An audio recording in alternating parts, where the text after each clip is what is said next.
రాష్ట్ర విభజన తర్వాత దాదాపు పాతాళానికి పడిపోయిన హస్తం పార్టీ ఈసారి బౌన్స్ బ్యాక్ కావాలని ప్లాన్ చేస్తోంది.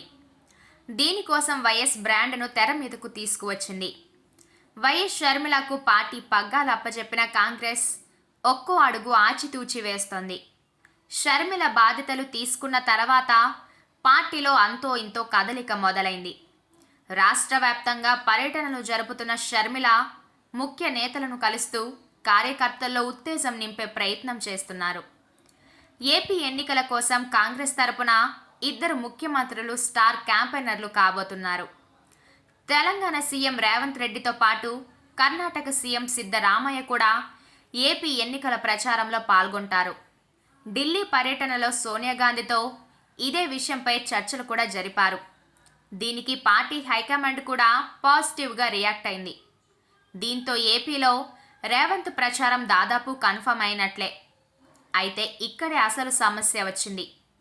కాంగ్రెస్ తరపున ప్రచారం చేయబోతున్న రేవంత్ తన గురువు చంద్రబాబు మీద విమర్శలు చేయగలరా లేదా అనే ప్రశ్నలు వినిపిస్తున్నాయి.